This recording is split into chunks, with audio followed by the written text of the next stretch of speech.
Here we are, another pleasant autumn day.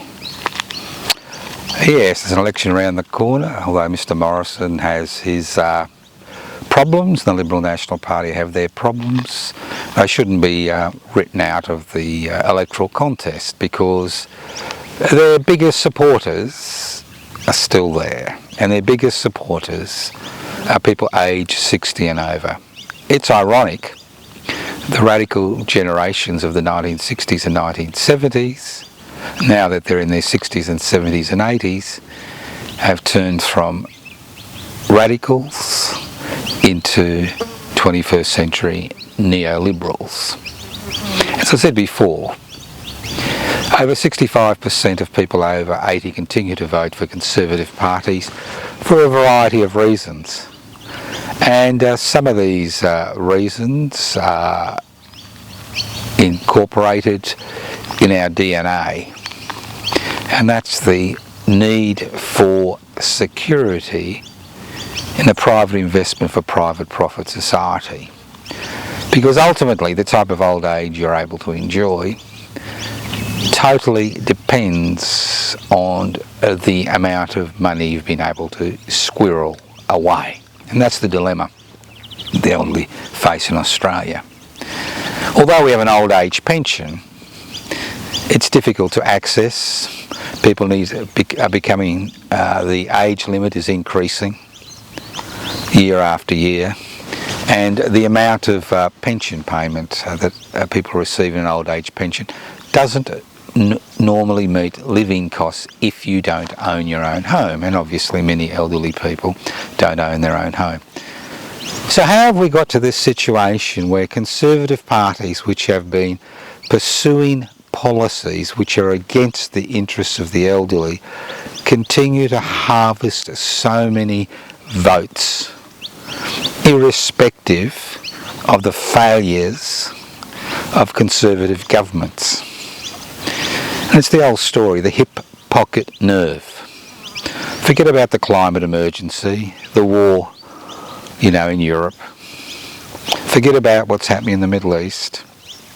It's the old hip pocket nerve, because ultimately, as I said before, in a private investment for private profit society which does not value its elderly, how you survive depends on the amount of disposable income you have.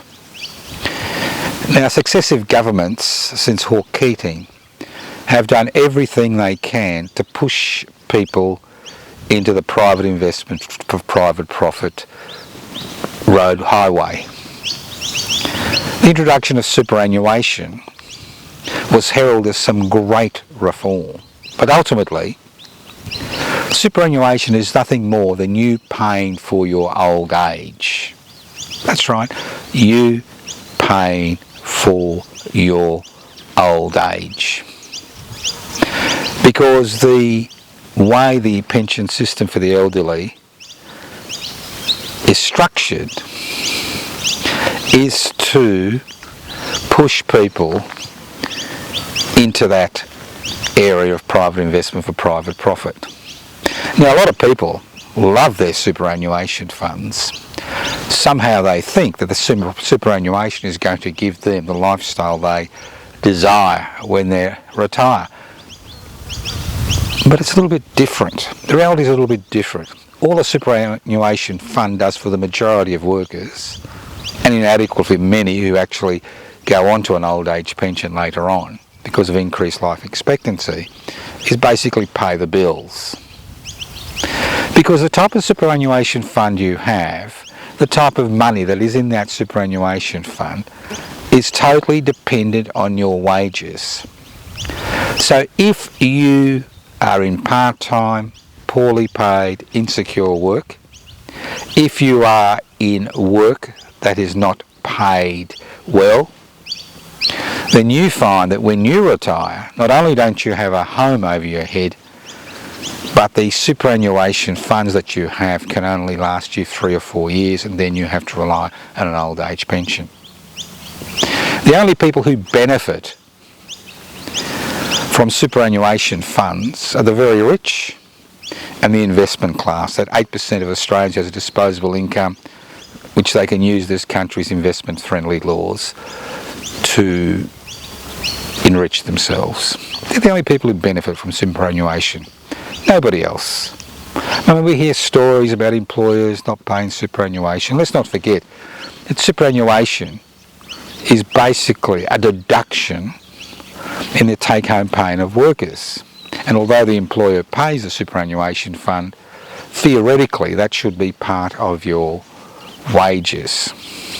So we've got superannuation. So a lot of people, whether they like it or not, now have superannuation funds. Most of the radicals of the 60s and 70s, especially those in the public service at the state and federal and local council level, have superannuation funds, and they are relying on these superannuation funds for a comfortable retirement.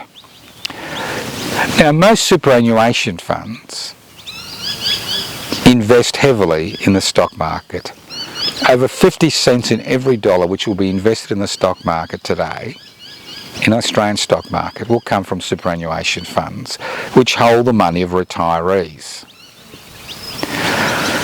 So their future has now been tied up not with the future of the country, not with the Commonwealth, not through the tax, not via the taxation system, which theoretically rewards people for the contributions they have made through a lifetime of work, but their future is now through their superannuation funds to a significant degree dependent on the stock market and investments, the private investment for private profit situation. So many Australians over 60 who have superannuation funds, concerned about their future, are not particularly interested in issues that interest younger people, like a roof over their heads. What they want is personal financial security.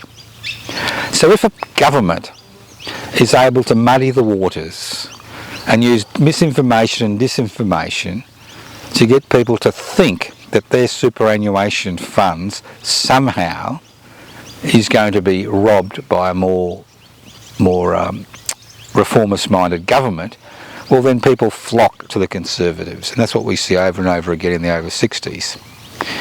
Now, there are other things that have been done specifically by the Howard government which are beginning to have an impact on the way the elderly think.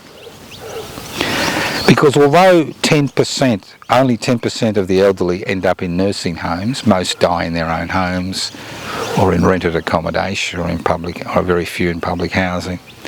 The fact is that the privatisation of the aged care system by the Howard government has opened a Pandora's box which allows privately owned corporations to exploit the elderly, to ensure that any money they save through superannuation goes into their privately managed care.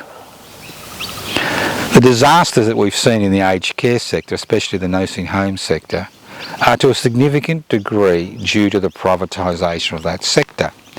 Because you can only make a profit in two ways in a privately owned aged care sector. One is by underpaying your staff, and we've seen this with aged care workers who are normally, before COVID-19, mainly people on short-term work visas, temporary work visas, because the wages are so low. So we've got possibly a very poorly unionised workforce, low wages. So they exploit their staff, and they also exploit their residents in terms of exploitation of the limited financial resources they have.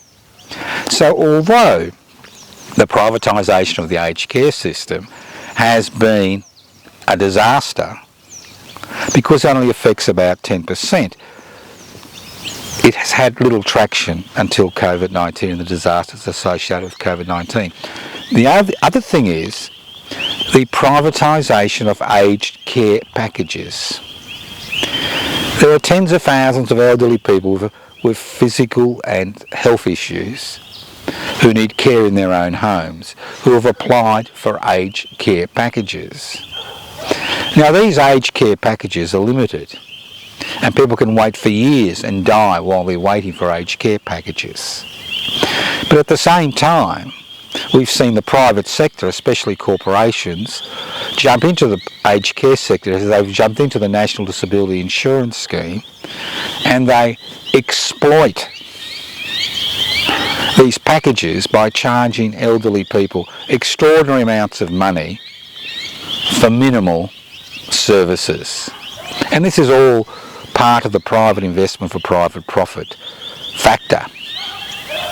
We see it in every sphere of aged care. We see it in the housing sector. If you're lucky enough not to have a mortgage, fine. But if you don't own your own home, the life you lead, whether you're a self-funded retiree or not, can be exceptionally difficult if you're elderly. So why do the elderly in Australia continue to vote for conservative, reactionary political parties at federal elections which do not have their interests at heart? Well, it's easy and difficult to understand. The dilemma is we live in a cultural milieu, in a cultural setting, where the private investment for private profit mantra is supreme. That's the sector we live in. That's the society we live in. So it is difficult for people to envisage having a reasonable lifestyle which is supported by the state after a lifetime of work for the community and for the state. Very difficult to envisage this because the state has walked away from its responsibility to the elderly. The only thing it's interested in is getting the elderly to continue to work to pay taxes to fill up a treasury which is always underfunded because of some specific legislation which has been put in place once again to attract the private investment for private profit crowd to vote for conservative parties which support globalisation and corporatisation and deregulation and privatisation, while a significant proportion of the population does not support these policies. We've seen these policies being put into legislation. Things like franking credits. Can you imagine another society in the world which pays people, taxpayers' money for owning shares? That's what a franking credit is. And if you cast your mind back 3 years to the last federal election, you can see the mischief which the legacy media and the corporate-owned media, and to a lesser extent the government-gelded ABC, was involved in when the Labor Party was trying to introduce a mild reform to franking credits. All hell broke loose as if this was the end of the known universe. Again, the hip pocket nerve. Because if you've been able to buy shares, whether it's through your superannuation fund or privately, well then the elderly, to a significant degree, as well as other people who own stocks and shares, get a dividend from the taxpayer for the onerous task of owning a stock or a share. Then we have negative gearing. About 8% of Australians own more than one home, which is negatively geared. Now, negative gearing was introduced theoretically to provide housing for people who could not buy housing and to provide housing at the lower end of the market. The reality is that negative gearing has become one of the biggest rorts in this country's history. You have people owning 10, 15, 100 homes, paying no taxation, collecting rent, paying off those homes. And when I hear government say, well, most Australians only have one extra home, which they negatively gear, the fact is, negative gearing, to a significant degree, has been one of the most significant elements of the rapid rise in housing prices in this country. Although wages may have increased about fivefold since the 1970s, housing prices across the country have increased 40-fold. And this creates that situation we see today where elderly people need to fork out cash to finance deposits for their children's homes, because the situation has become so ridiculous as far as housing prices are concerned that once again we find that the state, the public sector, has walked away from the housing crisis. In every state, especially in Victoria, which is the worst state, public housing is almost non-existent. Public housing, the word public housing has been banished from the lexicon.